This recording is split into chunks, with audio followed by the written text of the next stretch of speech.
जय श्री कृष्णा मित्रों, प्रभु की कृपा आप सब पर बनी रहे।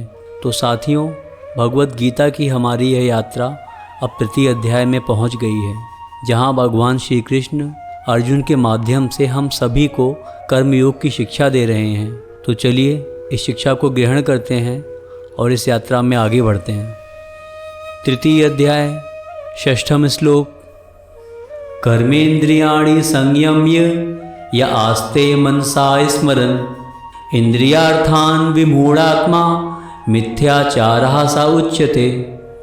अर्थात जो कर्मेंद्रियों को वश में तो करता है, किंतु जिसका मन इंद्रिय विषयों का चिंतन करता रहता है, वह निश्चित रूप से स्वयं को धोखा देता है और मिथ्याचारी कहलाता है।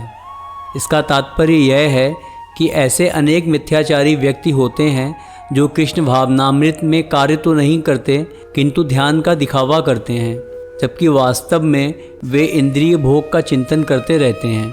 ऐसे लोग अपने अबोध शिष्यों को बहकाने के लिए शुष्क दर्शन के विषय में भी व्याख्यान दे सकते हैं, किंतु इस श्लोक के अनुसार वे सबसे बड़े धूर्त हैं।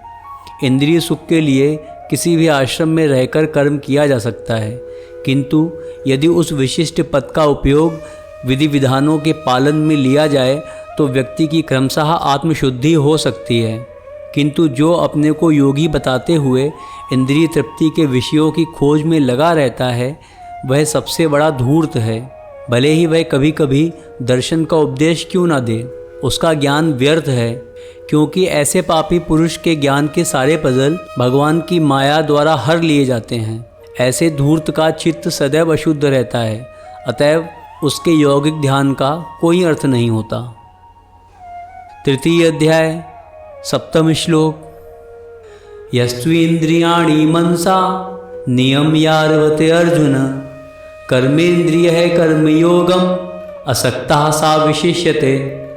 अर्थात दूसरी ओर यदि कोई निष्ठावान व्यक्ति अपने मन के द्वारा कर्मेंद्रियों को वश में करने का प्रयत्न करता है और बिना किसी आसक्ति के कर्मयोग कृष्ण भावनामृत में प्रारंभ करता है, तो वह अति उत्कृष्ट है। इसका तात्पर्य यह है कि लंपट जीवन और इंद्रिय सुख के लिए छद्मयोगी का मिथ्या वेश धारण करने की अपेक्षा अपने कर्म में लगे रहकर जीवन लक्ष्य को, जो भव बंधन से मुक्त होकर भगवत धाम को जाना है, प्राप्त करने के लिए कर्म करते रहना श्रेयस्कर है। प्रमुख स्वार्थ गति तो विष्णु के पास जाना है। संपूर्ण वर्णाश्रम धर्म का उद्देश्य इसी जीवन लक्ष्य की प्राप्ति है। एक गृहस्थ भी कृष्ण भावनामृत में नियमित सेवा करके लक्ष्य तक पहुंच सकता है। आत्म साक्षात्कार के लिए मनुष्य शास्त्रानुमोदित संयमित जीवन बिता सकता है और अनासक्त भाव से अपना कार्य करता रह सकता है। इस प्रकार वह प्रगति कर सकता है। जो निष्ठावान व्यक्ति इस विधि का पालन करता है, वह उस पाखंडी धूर्त से कहीं श्रेष्ठ है, और जो अबोध जनता को ठगने के लिए दिखावटी आध्यात्मिकता का नाटक करता है। जीविका के लिए ध्यान धरने वाले प्रवंचक ध्यानी की अपेक्षा सड़क पर झाड़ू लगाने वाला निष्ठावान व्यक्ति कहीं अच्छा है।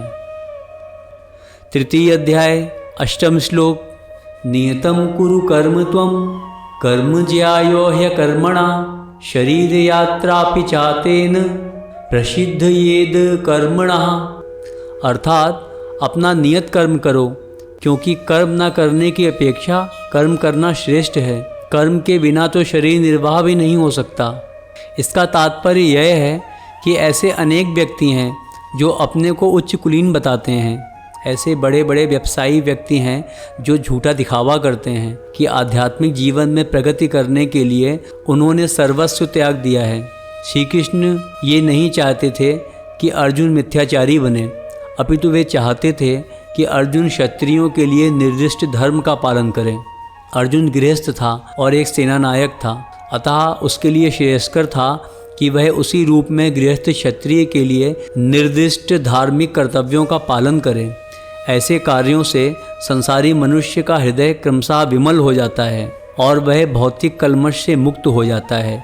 देह निर्वाह के लिए किए गए तथाकथित त्याग का अनुमोदन ना तो भगवान करते हैं, ना तो कोई धर्मशास्त्र ही करता है। आखिर देह निर्वाह के लिए कुछ ना कुछ तो करना होता है। भौतिकतावादी वासनाओं की शुद्धि के बिना कर्म का मनमाने ढंग से त्याग करना ठीक नहीं। इस जगत का प्रत्येक व्यक्ति निश्चय ही प्रकृति का प्रभुत्व जताने के लिए अर्थात इंद्रिय तृप्ति के लिए मलिन प्रवृत्ति से ग्रस्त रहता है। ऐसी दूषित प्रवृत्तियों को शुद्ध करने की आवश्यकता है। नियत कर्मों द्वारा ऐसा किए बिना मनुष्य को चाहिए कि तथाकथित आध्यात्मवादी योगी बनने तथा सारा काम छोड़कर अन्यों पर जीवित रहने का प्रयास ना करे। तृतीय अध्याय 9वां श्लोक। यज्ञर्थात् कर्मणा अन्यत्र लोकोऽयं कर्म बन्धनः तदर्थ कर्म कौन्तेय मुक्त संगः समाचर।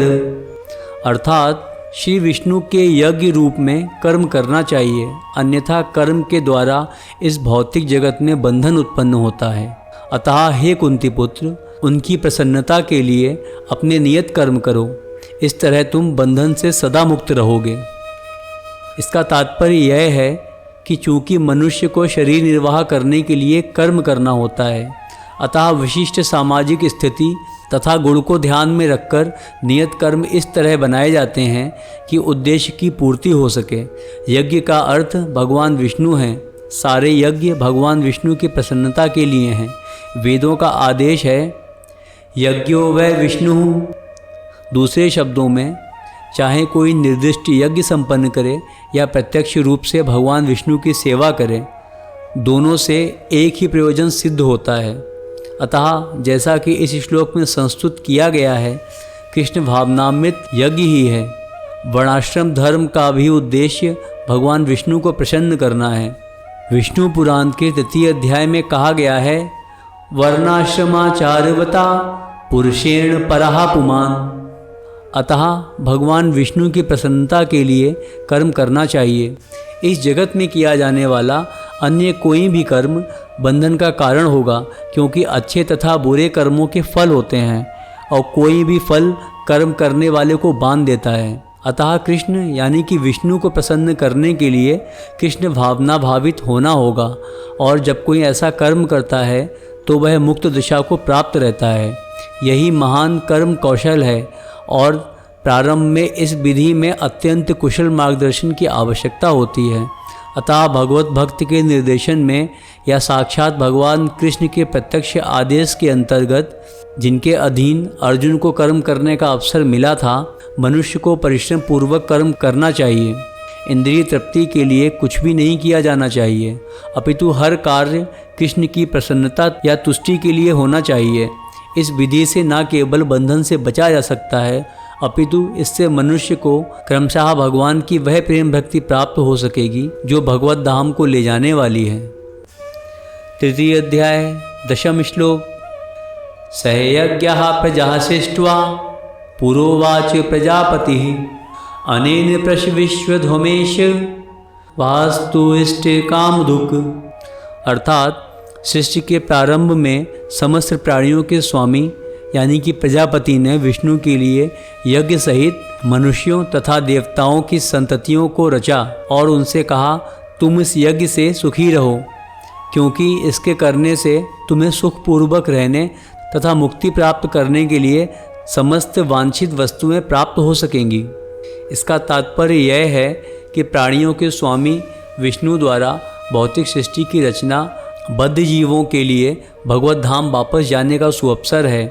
इस सृष्टि के सारे जीव प्रकृति द्वारा बद्ध हैं, क्योंकि उन्होंने भगवान विष्णु या कृष्ण के साथ संबंध को भुला दिया है।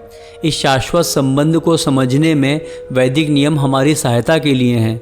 जैसा कि भगवत गीता में कहा गया है, वेदैश्य सर्वैर हमेव वेद्या। भगवान का कथन है कि वेदों का उद्देश्य मुझे समझना है। वैदिक स्तुतियों में कहा गया है, पतिम विश्वस्यात्मेश्वरम।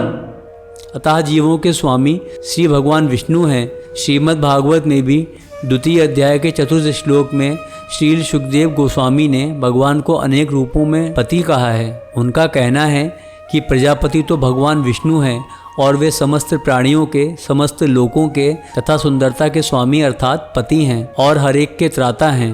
भगवान ने इस भौतिक जगत को इसीलिए रचा कि वह बद्ध जीव यह सीख सकें कि वे विष्णु को प्रसन्न करने के लिए किस प्रकार यज्ञ करें, जिससे वे इस जगत में चिंता रहित होकर सुखपूर्वक रह सकें तथा इस भौतिक देह का अंत होने पर भगवत धाम को जा सकें। बद्ध जीव के लिए ही ये संपूर्ण कार्यक्रम है। यज्ञ करने से बद्ध जीव क्रमशः कृष्ण भावना भावित होते हैं और सभी प्रकार से देवतुल्य बनते हैं। कलयुग में वैदिक शास्त्रों ने संकीर्तन यज्ञ यानी कि भगवान के नामों का कीर्तन का विधान किया है और इस दिव्य विधि का प्रवर्तन चैतन्य महाप्रभु द्वारा इस युग के समस्त लोगों के उद्धार के लिए किया गया। संकीर्तन यज्ञ तथा कृष्ण भावनामृत में अच्छा तालमेल है। श्रीमद् भागवत के 11वें अध्याय में संकीर्तन यज्ञ के विशेष प्रसंग में भगवान कृष्ण का अपने भक्त रूप यानी कि चैतन्य महाप्रभु रूप में निम्न प्रकार से उल्लेख हुआ है। इस कलयुग में जो लोग पर्याप्त बुद्धिमान हैं वे भगवान की उनके पार्षदों सहित संकीर्तन यज्ञ द्वारा पूजा करेंगे। वेदों में वर्णित अन्य यज्ञों को इस कलयुग में कर पाना सहज नहीं, किंतु संकीर्तन यज्ञ सुगम है और सभी दृष्टि से अलौकिक है, जैसा कि भगवत गीता के 9वें अध्याय के 14वें श्लोक में भी संस्तुति की गई है। इस वीडियो में यहीं तक, शेष चर्चा आगे। राधे राधे।